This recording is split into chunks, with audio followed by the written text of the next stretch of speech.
You're listening to the Future Tech Podcast with Richard Jacobs. Future technologies such as artificial intelligence, stem cells, 3D printing, gene editing, Bitcoin, blockchain, the microbiome, quantum computing, virtual reality, and exploring space are much closer than you might think.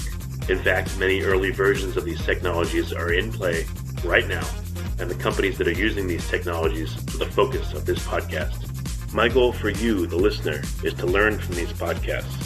You may very well learn something that may change the course of your life for the better, steer you towards a new career, or give you insight into addressing a thorny medical problem. Remember, this podcast and its content is informational in nature only. No medical, tax, legal, financial, or psychological advice is being given. If you've enjoyed the podcast, please listen, subscribe, like, and tell your friends about it. Thank you.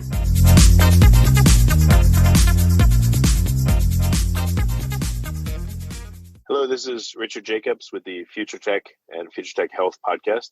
I have Joan Diamond. She's the executive director of what's called the MOB, but it stands for the Millennium Alliance for Humanity and the Biosphere. That's an organization out of Stanford. And Joan, thank you for coming. Well, it's very nice to be here, Richard. Thank you. Yeah, so what is the MOB and what's the premise of the organization? The premise of the organization is essentially that there are tens of thousands, hundreds of thousands of people around the world who are concerned about the human predicament, who know that the world's not working. And whether we're talking about environmental issues, such as water, such as drought, such as degradation of our soils, there's quite a few of them that we can name, or fragile financial systems and overshoot with the credit and debt issues, or the dependence on growth. People know that it's not working and want to make, first of all, sense out of why isn't it working.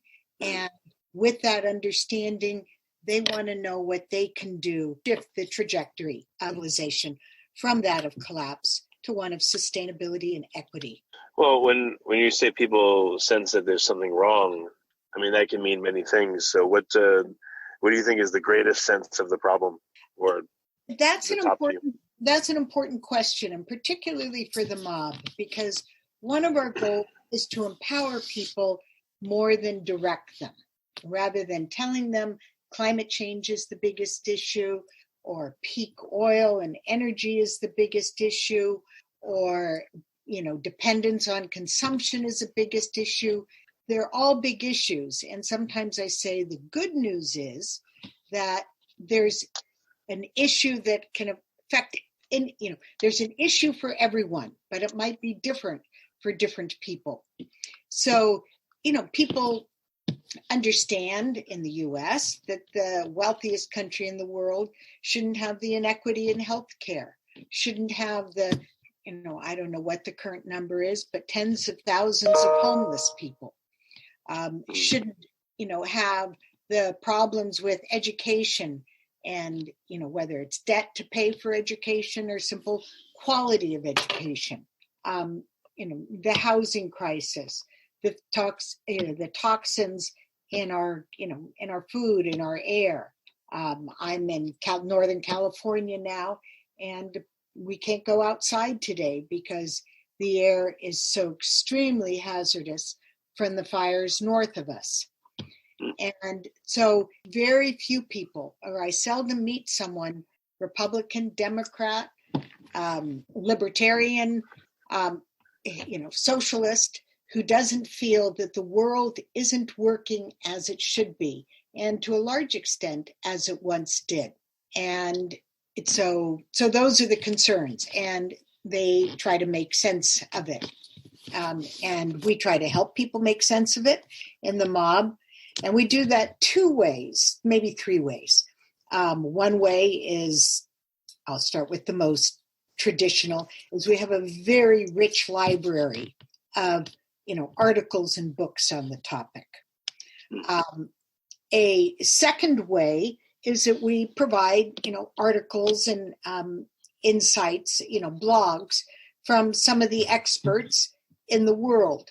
But more importantly is that we have blogs from, the man, woman on the street, from ordinary citizens who've done a tremendous amount of reading and thinking about these issues. Some are young, some are, actually students, and many are, senior citizens and everything in between, housewives in Finland, people who've had great, troubles in their lives in the, Midwest of the United States, individuals who are involved in some of these issues through their work in Indonesia, interesting people from all over the world who want to write a blog, share their ideas. And, that's very enriching for conversation because then there's a forum.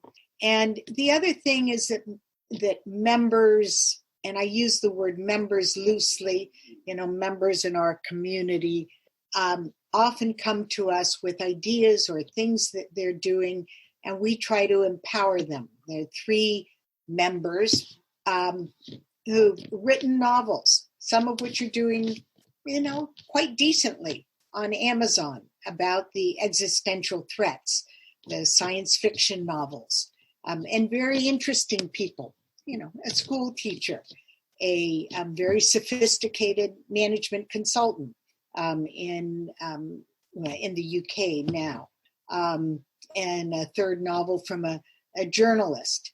And some take very dystopian views with an environmental focus. One focuses more on population. One focuses more on virtue. These are their novels, but they want help readers thinking, sometimes ideas for the work they're doing. We have artists who engage on the website to express these ideas through their art and are seeking a community. There's no limit on the sorts of, projects. Some very sophisticated, some journalist in Australia who's very interested in creating indices, a very analytic project for looking at how precarious modern civilization is.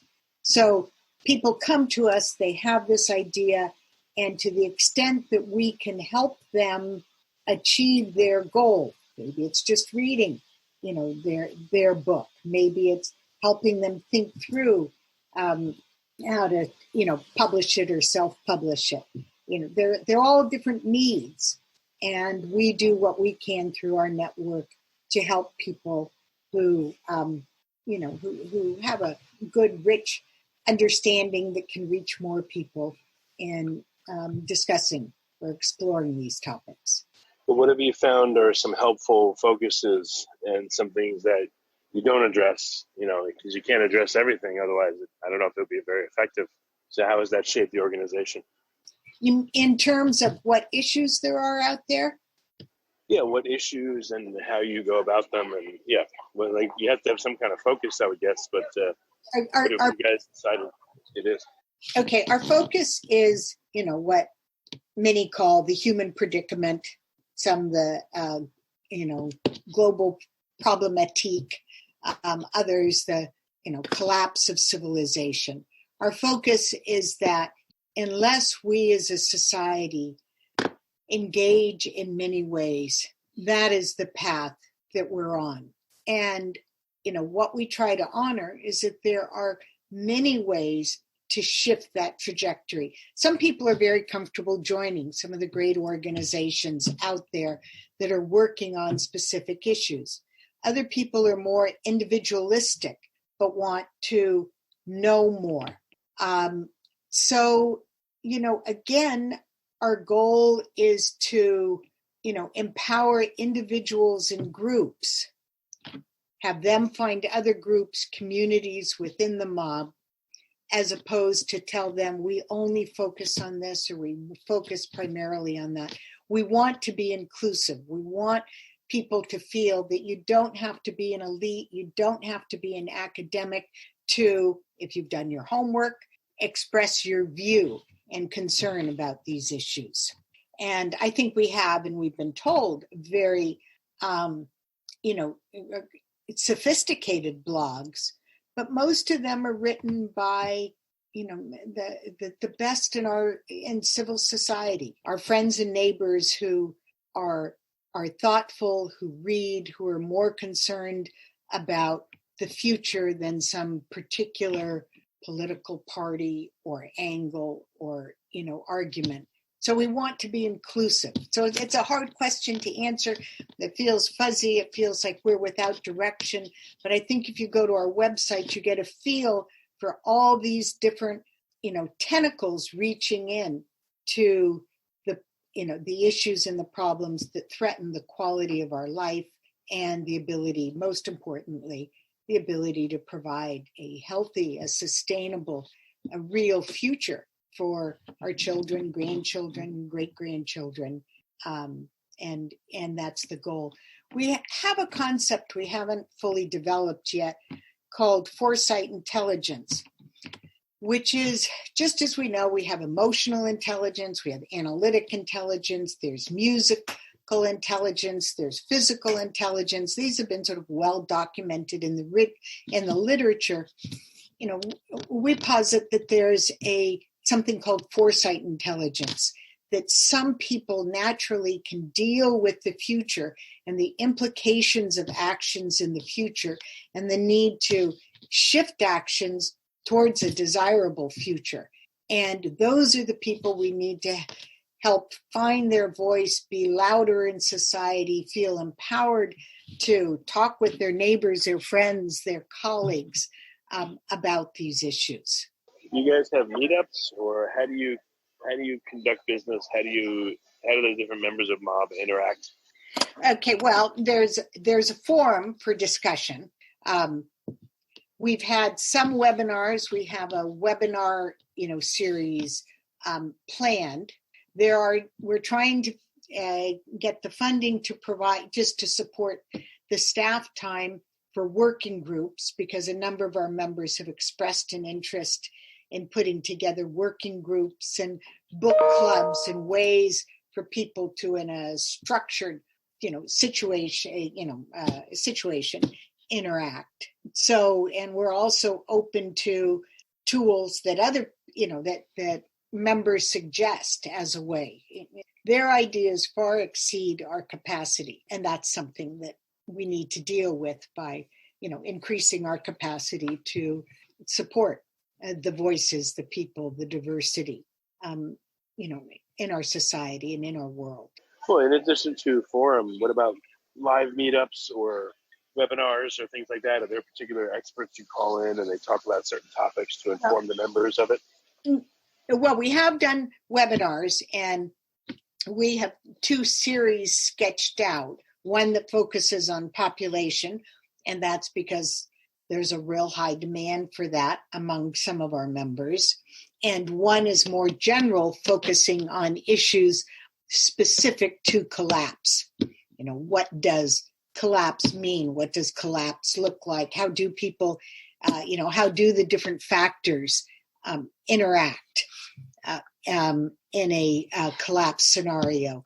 One of our partners is a group in Europe called the Geneva Global Initiative, and it focuses on systemic collapse. What does it mean for the institutions that are the framework for a society to collapse? And we present, some of their work through another partner, which is the CRANS Foresight Analysis Nexus, which deals just specifically with collapse. So trying to flesh out those issues into a webinar series. And again, it's something that our members very much want and have asked for. So are there any particular initiatives that you're working on for the coming year? Any big events or gatherings or topics that are of particular importance? There are no, we are involved in 3 workshops, one local to the San Francisco area and one international that still is in its early stages, that deal with population and the role of population in driving us towards collapse. Population for many years has been a taboo subject. It's an extremely complex subject. It's an extremely divisive topic, even though it's easy to get to talk to just about anyone and have them say there are too many people, it's very hard for the conversation to go much further. Okay, what do we do about that? And so, these, both the webinar series, the local meeting, and the international meeting, we'll try to see if we can create a productive conversation about overpopulation and its role in overshoot. And I personally think that the taboos belong to people who feel it's a taboo topic are older, and that the younger generation, whether it's millennials or people who didn't live through the difficult times for the population conversation in the 80s and 90s, they want conversations about population. They want strategies. They want to be able to understand and explore these issues and what can be done. So, I'd say that that our members will see a lot about population in the coming year, and where there are opportunities for gatherings, we'll try to put together, a gathering other than those that are organized at this point. Well, hopefully if things go well, you have a member overpopulation crisis. That's right. That's a nice one to have. I think even before that, I'd like to put a overfunding, crisis.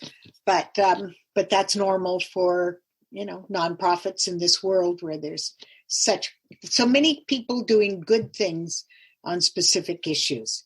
And we're the place that two things happen.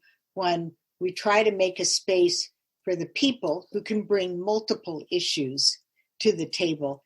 And then we try to, through this empowerment, encourage them to use their voice for change. And so we're quite unusual in that respect. So what's the criteria for membership, if there is any? I'm going to say there is none, and there is none. However, in terms of publishing work and putting blogs, there's a culture of civility, of respect, and of inclusiveness. So some people are not very happy when I push back and say, we're not going to make fun or put down people who share our concern about the future, but they don't share it your way. So we don't call people idiots. We don't call people fools. We don't use, strong, demeaning language. These are other good guys who are fighting for the same thing. So there's a degree of, not just a degree, it's a solid line in terms of how we interact, how we listen to one another, and how we respect the different views on the topics. Because these are people, we're talking about a group of people who share the concern, but they have different paths or different approaches. So that is a condition. If you're not interested, if you feel so desperate about the issues that you need to call someone an idiot, we're not the place for you. And that's okay. Okay. Well, very good. So how do people find out about MOB and look at membership and, get involved? MOB, mahb.stanford.edu.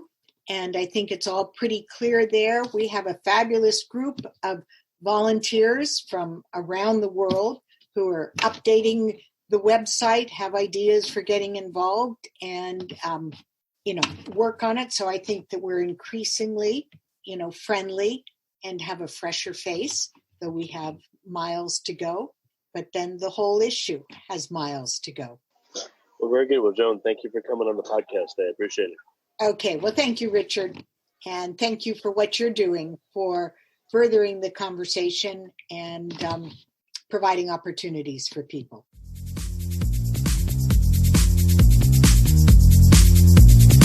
You're listening to the Future Tech Podcast with Richard Jacobs. Future technologies such as artificial intelligence, stem cells, 3D printing, gene editing, Bitcoin, blockchain, the microbiome, quantum computing, virtual reality, and exploring space are much closer than you might think. In fact, many early versions of these technologies are in play right now, and the companies that are using these technologies are the focus of this podcast.